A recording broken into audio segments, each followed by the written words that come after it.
Hello and welcome to this video where I'm going to share the 5 red flags that may indicate that it's time to start to reassess your relationship with alcohol.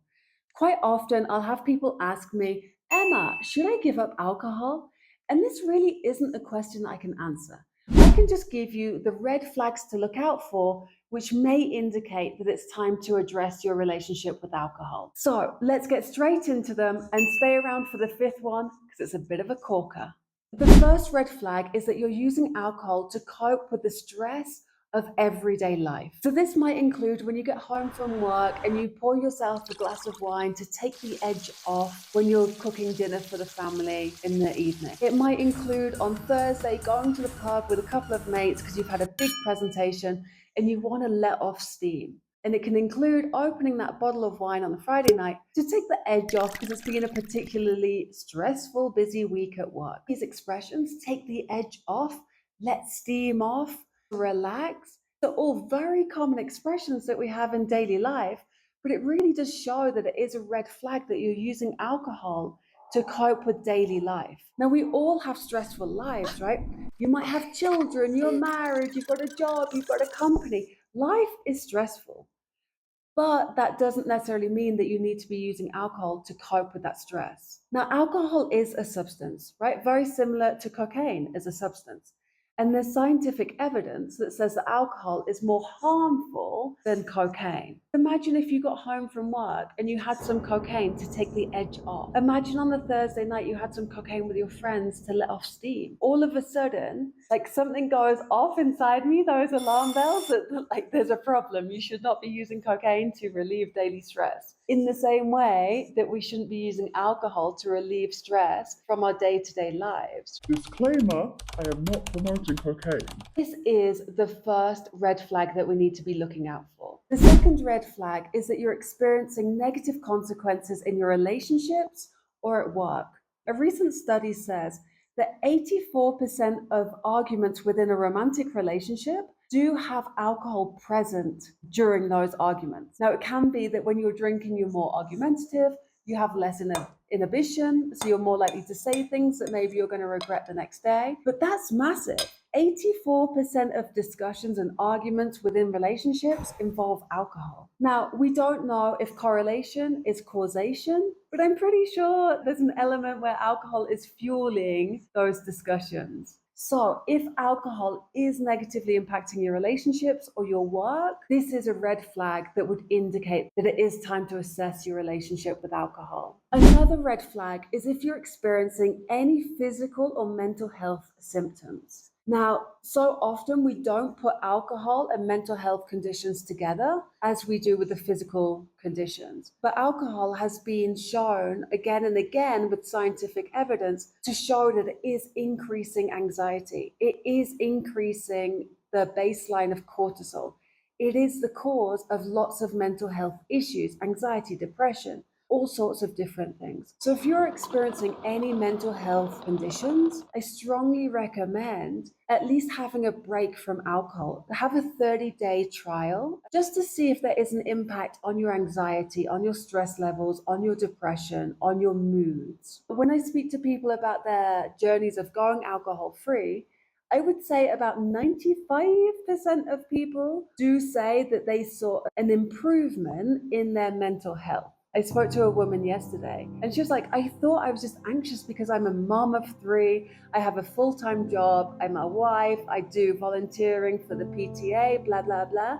I thought I was just having a normal life.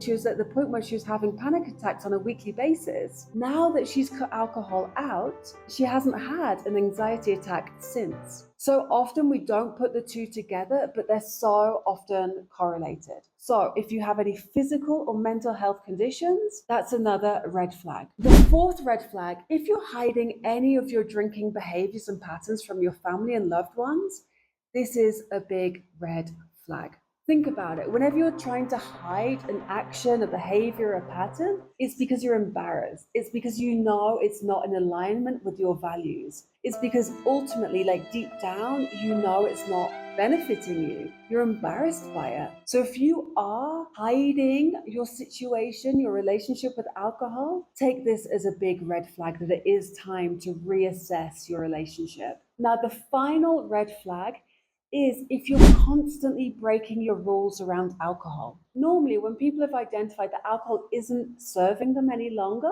and it's not benefiting their life, they'll try to moderate. And moderation might look like reducing the quantity that you're drinking. So you might give yourself a rule about, okay, at this family barbecue, I'm only going to have 2 beers. It might be that you reduce your frequency of drinking. So you're going to go from drinking every day to every other day, from drinking twice a week to drinking once a week. It might be that you change the type of alcohol that you're drinking. So you might go from drinking everything, from shots, hard liquor, beer and wine, to then just having the soft alcohol of beer and wine. It might be that you start to only drink on certain days. I'll only drink on Friday and Saturday. I won't drink Monday to Thursday. These are the types of rules that people put around their alcohol. Now, in my experience, about 98% of people are unsuccessful with moderation. If you're the type of person who can have that glass of wine and the rest of the bottle is over there, it's full, and you're just taking a sip every couple of hours, you are a unicorn. This is not a normal person. So moderating your alcohol always leads to failure. And you'll go on that cycle of making a new rule, promising yourself, I will stick to this, breaking that rule, feeling shame, disappointment, guilty, getting a new rule, breaking that rule. And this is the shame cycle that continues. This is moderation. It does not work. So that is the final red flag if you're constantly breaking your alcohol rules. If you're experiencing one or more of these red flags, I strongly recommend you start to assess your relationship with alcohol. And remember, you don't have to be an alcoholic on a park bench with your liquor in a brown bag to benefit from eliminating alcohol from your life. You don't have to wait until you're at that extreme point. In the same way, you don't have to wait until you're 100 kilos overweight to then start watching your diet and moving more. No, do it when you're a few kilos over, reset, come back and live your full life. If you're looking to change your relationship with alcohol, remember that change doesn't happen unless you do. Change starts with you, and change can be difficult. But equally, staying the same way as you are is difficult. Waking up with hangovers is difficult. Having a life of low energy, brain fog, and just being in a constant bad mood is difficult. Having your relationships break down because of your drinking patterns is difficult. Everything in life is difficult, but you get to choose what your difficult is, whether it's an alcohol-free life or continuing with your drinking habit. That's the end of the video. Thank you so much for watching. I really hope this has added value for you. If it has, continue watching the other videos on the channel. And until next time, take care of yourselves. Ciao, ciao.